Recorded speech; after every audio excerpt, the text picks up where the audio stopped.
অদল বদল গল্পের অত্যন্ত গুরুত্বপূর্ণ প্রশ্ন উত্তর নিয়ে চলে এসেছি। চলো আমরা প্রশ্ন উত্তরগুলি জেনে নিই। দেখো, প্রথম প্রশ্ন। হঠাৎ অমৃতর মাথায় একটা বুদ্ধি খেলে গেল। অমৃতের মাথায় কি বুদ্ধি এসেছিল? দেখো, ইসাবের জামা ছিঁড়ে গেছে দেখে অমৃতর মাথায় নিজের সাথে ইসাবের জামা অদল বদল করার বুদ্ধি এসেছিল। নেক্সট, অমৃতের বুক ভয়ে ঢিপ ঢিপ করছিল কেন? জামা যাতে না ছেড়ে সে ব্যাপারে মা অমৃতকে সাবধান করে দিয়েছিলেন, তাই ছেঁড়া জামা পরে বাড়ি ফিরলে মায়ের কাছে মার খেতে হবে ভেবে তার বুক ঢিপ ঢিপ করছিল। নেক্সট, অমৃতের জামা ছিঁড়ে যাওয়ার সত্ত্বেও তার মা তাকে কিছু বললেন না কেন? হোলির দিন অল্প বিস্তর ধস্তাধস্তি টানা হাঁচড়া হওয়া খুবই স্বাভাবিক ঘটনা মনে করে অমৃতর মা একটু অসন্তুষ্ট হলেও অমৃতকে তেমন কিছু বললেন না। পরবর্তী, অমৃত ও ইসাবের সব আনন্দ মাটি করে দেওয়ার জন্য কে কি বলেছিল? গ্রামের একটি ছেলে অমৃত ও ইসাবের জামা অদল বদল করা দেখেছিল। তাদের আনন্দ যাতে মাটি করে দেওয়া যায় সেই জন্য ছেলেটি দুজনের কাছে গিয়ে বলেছিল যে সে সব কিছু দেখে ফেলেছে। পরবর্তী প্রশ্ন।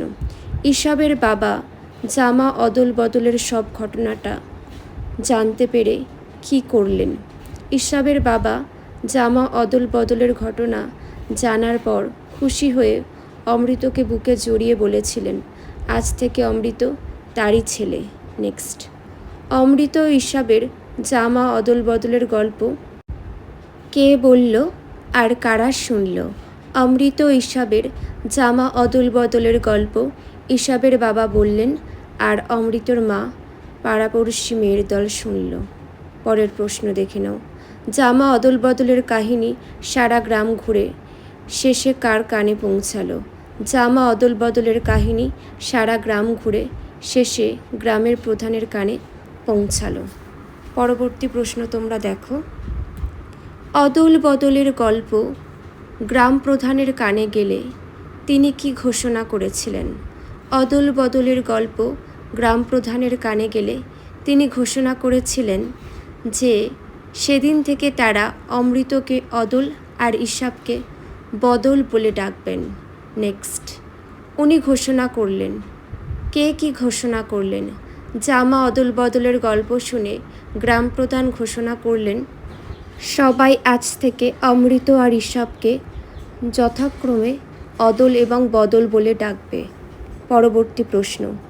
অদল বদল গল্পে গ্রাম প্রধান কার নাম অদল আর কার নাম বদল দিয়েছিলেন এবং তাদের নাম শুনে কারা খুশি হয়েছিল? দেখো, গ্রাম প্রধান অমৃতকে অদল আর ইসাবকে বদল নাম দিয়েছিলেন আর তাদের এই নাম শুনে গ্রামের সমস্ত ছেলে খুশি হয়েছিল। পরের প্রশ্ন দেখো। জামা বদলের সময় ইসাব অমৃতকে কি জিজ্ঞাসা করেছিল আর অমৃত তার কি জবাব দিয়েছিল? জামা বদলের সময় ইসাব জানতে চেয়েছিল ছেঁড়া জামা দেখে অমৃতর বাবা যদি অমৃতকে মারেন তখন কি হবে?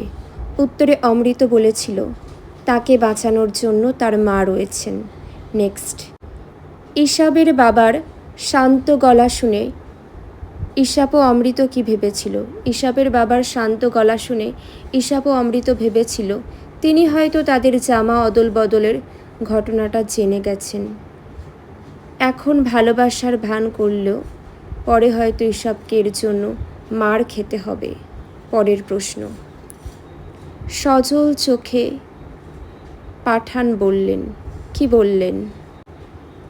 সজল চোখে বলেছিলেন যে অমৃতের জবাব তাকে বদলে দিয়েছে।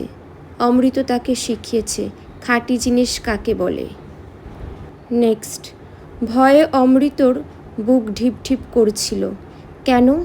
ইসাবের সঙ্গে অমৃতের জামা বদলের বিষয়টা যদি অমৃতের মা বুঝে ফেলেন, এ কথা ভেবেই অমৃতের বুক ঢিপ ঢিপ করছিল। নেক্সট।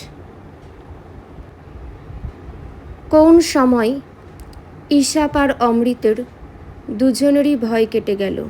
ছেঁড়া জামা দেখার পর অমৃতের মা তাকে কিছু না বলে শুধু একটু অসন্তুষ্ট হয়ে ছুঁচ সুতো নিয়ে জামাটা রিভু করে দিলে তাদের দুজনেরই ভয় কেটে গেল। নেক্সট। অমৃতের মা যখন ইসাবের ছেঁড়া জামা রিভু করে দিলেন, তখন অমৃত ইসাব কী করলো?